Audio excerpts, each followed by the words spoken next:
जय हिंद प्यारे साथियों, मैं रमेश काला जी के विद काला पर आपका स्वागत करता हूं। दोस्तों, कक्षा 12 राजनीतिक विज्ञान का यूनिट 4 का तीसरा लेसन टोटलिंग की बात करें तो आपका 14वां लेसन है भारत और वैश्वीकरण। दोस्तों, बहुत ही प्यारा लेसन, एक बार देखने से ही सब कुछ याद हो जाएगा और बहुत ही लंबा चौड़ा लेसन। प्रत्येक जो लेसन होता है पॉलिटिकल का बड़ा लेसन, उसको मैं शॉर्ट नोट के माध्यम से उन्हीं चीज़ों को शामिल करता हूं जो बोर्ड एग्जाम में आपके लिए लाभदायक हैं और छोटे बड़े सभी क्वेश्चन आप आसानी से कर सकते हो अगर ध्यान से एक बार भी वीडियो को पूरा देखते हो तो अच्छे से आपके याद हो जाता है। अगर नहीं देखते हो तो ऐसे सर्च करते रहना कि भारत और वैश्वीकरण कहाँ से पढ़ूं, किसने अच्छा पढ़ाया किसने बुरा पढ़ाया।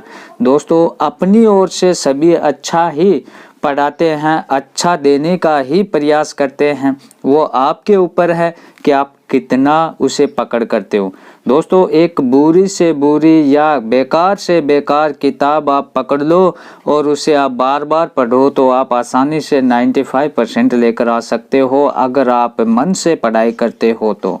और अगर इसमें कमियां देखते हो कि ये टीचर करवाया है सही नहीं करवाया है, इसमें साफ नहीं है, ये नहीं किया वो नहीं किया, तो ऐसे यहाँ पे घूमते रहो। मेरे कहने का मतलब है अगर आपको पढ़ना है, बेस बनाना है तो आपकी बुक से बेहतरीन कोई भी चीज़ नहीं है। लेकिन बुक से मैंने एक एक पॉइंट को कलेक्ट किया है आपके लिए मेहनत की है, तो आप इसे लास्ट तक जरूर देखें। चैनल पे आप नए हैं तो चैनल को सब्सक्राइब करके बेल आइकन को प्रेस कर लें। क्यों दोस्तों? क्योंकि मैंने हिस्ट्री, पॉलिटिकल, ज्योग्राफी, अनिवार्य हिंदी कक्षा 12 के अदर विषय भी इस चैनल पे करवा रखे हैं। डिस्क्रिप्शन में लिंक है, प्ले लिस्ट में जाकर आप देख सकते हो। पहला हमारा भारत और वैश्वीकरण इस टॉपिक का नाम है, तो हम सबसे पहले यह जानेंगे कि भारत और वैश्वीकरण इसका मतलब क्या है। उसके बाद में भारत का आपको पता है हमारा देश, और वैश्वीकरण क्या है इसे डिटेल से पढ़ेंगे। जब तक समझ में नहीं आएगा तब तक आपका पीछा नहीं छोड़ूंगा और गारंटी देता हूं कि आपके समझ में आ जाएगा। पहले आप देखें कि वैश्वीकरण व भारत है। अब इसे ध्यान से एक बार देख लेना कि भारत और वैश्वीकरण से तात्पर्य दोस्तों यह है कि भारतीय अर्थव्यवस्था को विश्व की अन्य अर्थव्यवस्था के साथ समायोजित करना, भारतीय बाजार का राष्ट्रीय सीमाओं से विस्तार करना भारत व वैश्वीकरण है या वैश्वीकरण व भारत है। यहाँ साफ साफ बताया गया है कि इसके लिए हमें वैश्वीकरण का अर्थ मालूम होना चाहिए, वो भी मैं आपको इसमें बताऊंगा। लेकिन भारत और वैश्वीकरण से तात्पर्य भारतीय अर्थव्यवस्था को विश्व की अन्य अर्थव्यवस्था के साथ। देखो दोस्तों, भारत की जो अर्थव्यवस्था है उसको क्या है कि विश्व की अन्य जो अर्थव्यवस्था है उसके साथ में कनेक्ट करना, उससे जोड़ना, भारतीय माल को या कच्चा माल या तैयार माल को विदेशों में भेजना, विदेशी माल को भारत में लाना, आयात करना, निर्यात करना। ये क्या है? आयात निर्यात, एक दूसरे देशों को भारत से जोड़ना, अर्थव्यवस्था को सुदृढ़ बनाना, अर्थव्यवस्था के साथ समायोजित करना, दूसरे देशों के साथ में तालमेल बिठाना। ये क्या? भारत और वैश्वीकरण है।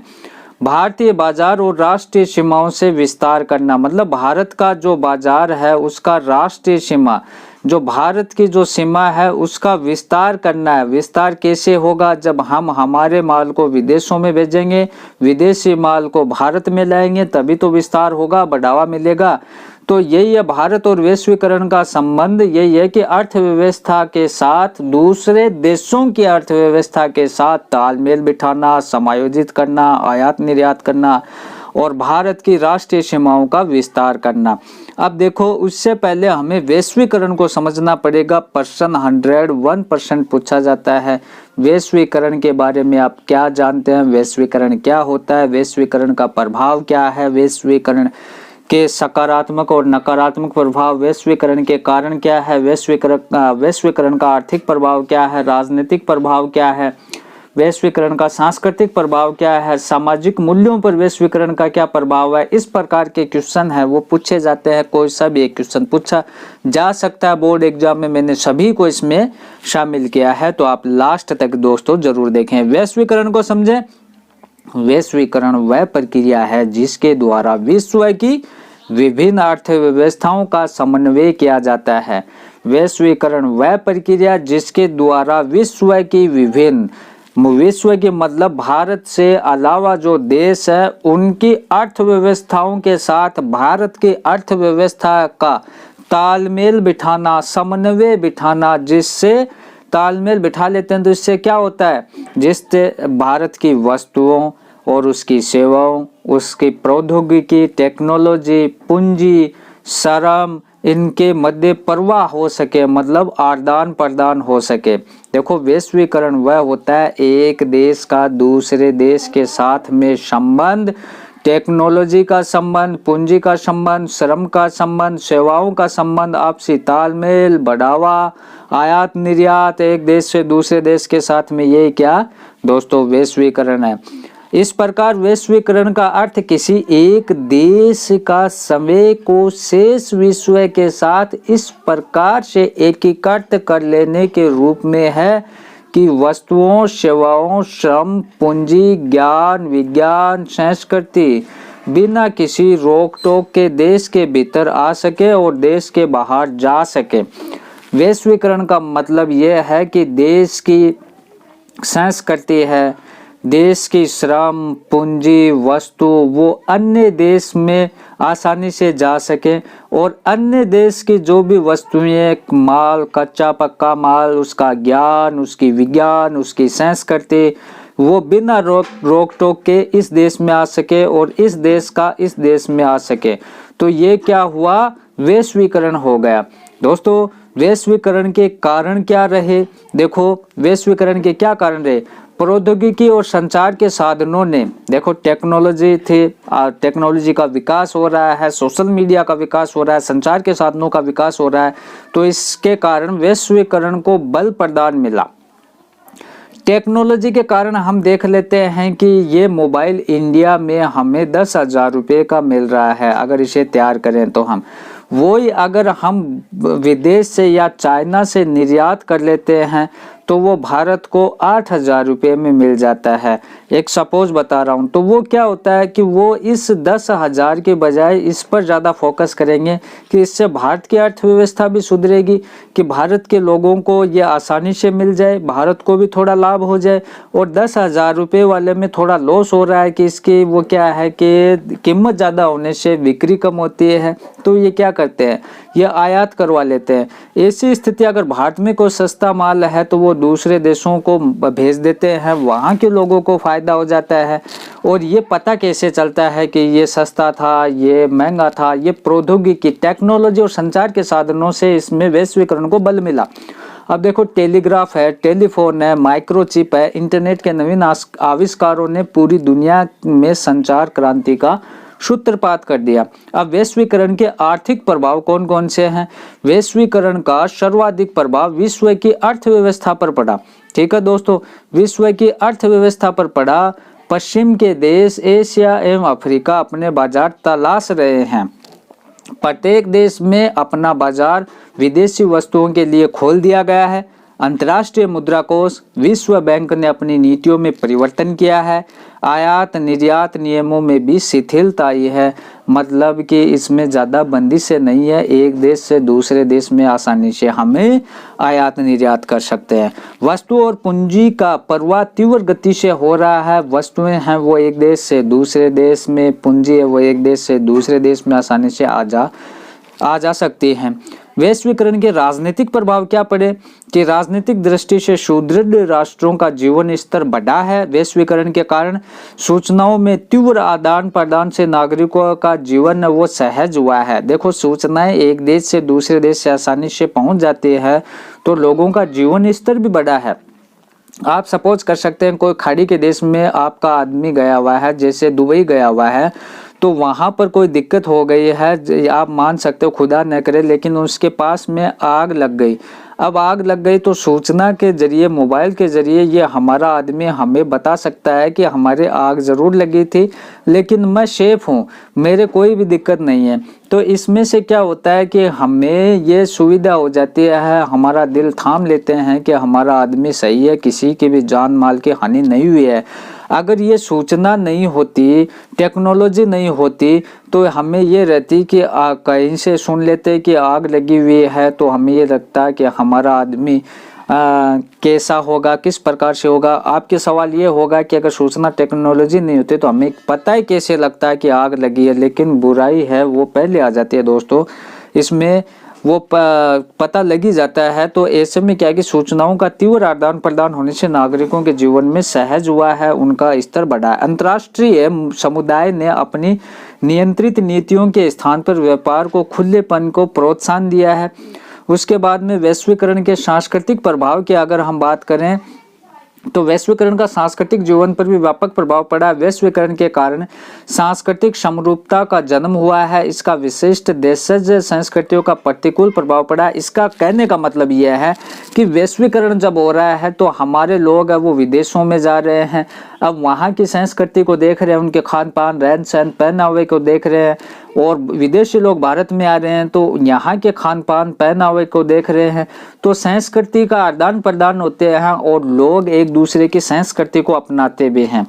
अब इसका कुछ प्रतिकूल प्रभाव पड़ा वैश्वीकरण के कारण कि विशिष्ट देशज संस्कृतियों पर प्रतिकूल प्रभाव पड़ा, जिससे खान पान, रहन सहन, जीवन शैली पर प्रतिकूल प्रभाव पड़ा है। देखो यहाँ पर आप देख सकते हो पहनावा, जैसे जींस वगैरह लड़कियों का पहनना या लड़कों के अजीब अजीब कपड़े पहनना, कैपरी वगैरह, ये पहले भारत में भी आपके धोती कुर्ता ऐसे कुछ साधारण पहनावे होते थे, लेकिन जो विदेशी संस्कृति को देखकर हमारे भारत में भी दोस्तों चेंज हुआ है और ये प्रतिकूल प्रभाव इसको माना जाता है। सांस्कृतिक प्रवाह बढ़ाने के माध्यम कौन कौन से हैं? सांस्कृतिक प्रवाह माध्यम कौन कौन से हैं कि सांस्कृतिक, देखो हम एक दूसरे की संस्कृति को अपना रहे हैं, इसका बढ़ावा किस प्रकार से? तो बढ़ावा तो इंटरनेट के माध्यम से, टेक्नोलॉजी के माध्यम से हो रहा है कि सांस्कृतिक प्रवाह बढ़ाने वाले माध्यम है जैसे इंटरनेट, ईमेल, सूचना तकनीकी विस्तार, डिजिटल क्रांति इनसे आई है।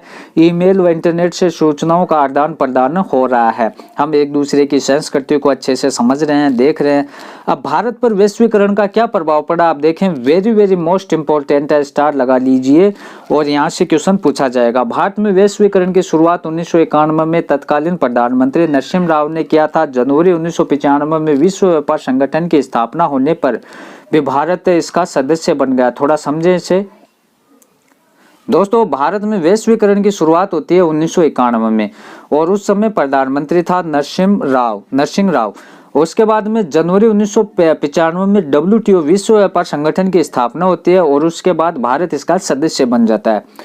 फिर वैश्वीकरण के सकारात्मक प्रभाव कौन कौन से पड़े हैं कि पूंजी बाजार और वित्तीय सुधारों के लिए कदम उठाए गए, आयात निर्यात की नीति में सुधार किया गया, इसमें प्रतिबंधों को घटाया गया, ज़्यादा प्रतिबंध नहीं थे, आयात निर्यात को इसमें सुधार किया गया।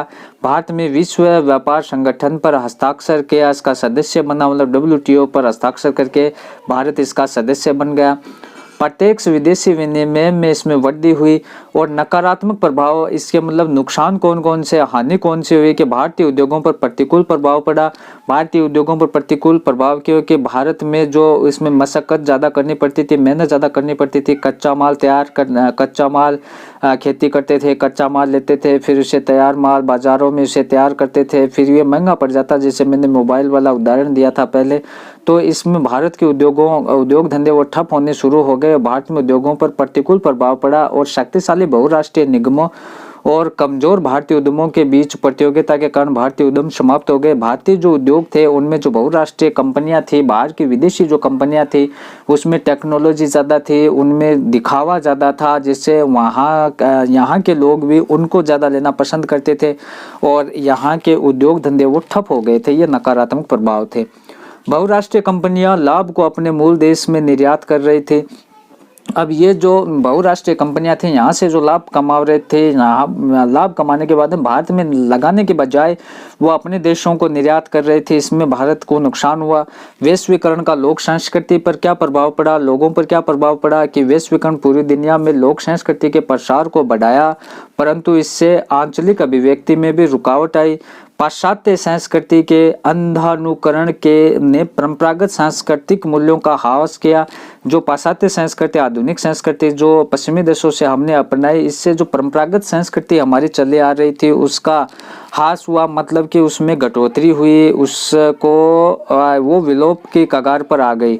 इससे एक राष्ट्र के खान पान पहनावे पर भी प्रतिकूल प्रभाव पड़ा। जैसे कि लोग पहले बाजरे की रोटी, दही ये खाते थे, आज ये नूडल्स, मैगी, इनसे लोग क्या है कि खाने में इनका प्रयोग कर रहे हैं। तो इसमें क्या कि पहनावा, खान पान, इन पर प्रतिकूल प्रभाव पड़ा। फिर सामाजिक मूल्यों पर वैश्वीकरण का प्रभाव कि युवाओं ने पश्चिमी प्रभाव में आकर मान मर्यादा, रीति रिवाज का परित्याग कर दिया और सामाजिकता के स्थान पर स्वार्थपरकता के स्थान ले लिया कि लोग एक दूसरे से क्या है कि एक दूसरे को सहयोग करने की बजाय सब व्यक्तिगत हो गए, अपने लिए ही एक दूसरे के लिए वो जीते थे। इससे मूल्यहीनता की स्थिति पैदा हो गई और जो मूल्य थे, हमारे आदर्श मूल्य थे, लोगों का आदर करना, सम्मान करना, इसमें क्या घटोतरी हुई। हमारे देश के लिए अत्यंत ही घातक सिद्ध हुआ। वैश्वीकरण के परिणाम क्या निकले दोस्तों कि वैश्वीकरण ने आज संपूर्ण विश्व को एक ही नेटवर्क के दायरे में बांध कर रख दिया है। एक देश की घटनाओं का प्रभाव अन्य देशों पर भी पड़ता है। वस्तुओं, पूंजी, ज्ञान, संचार, हथियार, अपराध, फैशन, विचार, विश्वास तेजी से एक देश से दूसरे देश में पहुंच रहे हैं। वैश्वीकरण ने वैश्विक संस्कृति के साथ साथ एक वैश्विक व्यवस्था को भी जन्म दिया है। अब ये इसकी आलोचना किस प्रकार से हम करेंगे कि वैश्वीकरण एक राष्ट्र की स्वायत्तता, संप्रभुता, आत्मनिर्भरता को प्रभावित करता है, देश की अखंडता, एकता को प्रभावित करता है।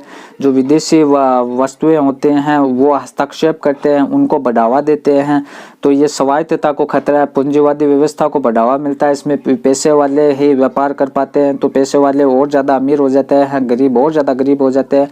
पूंजीवादी व्यवस्था को इससे बढ़ावा मिलता है। भूमंडलीकरण के कारण महाशक्तियों के वर्चस्व में बढ़ोतरी हुई है। नव उपनिवेशवाद को भी खतरा बढ़ा है। और वैश्वीकरण की उपलब्धियां, वैश्वीकरण की दोस्तों उपलब्धियां कौन कौन सी है वो आप देखें।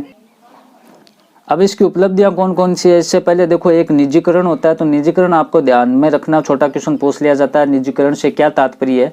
तो निजीकरण का मतलब है कि प्राइवेट सेक्टर में जो भी वस्तुएं, सेवाएं या जो भी सिस्टम है वो प्राइवेट सेक्टर में चला जाना। कहने का मतलब निजीकरण से अभिप्राय है कि आर्थिक क्रियाओं में सरकारी हस्तक्षेप को कम करना और प्राइवेट जो सेक्टर है, निजी सेक्टर है, उनको ज़्यादा महत्व देना, वही निजीकरण है।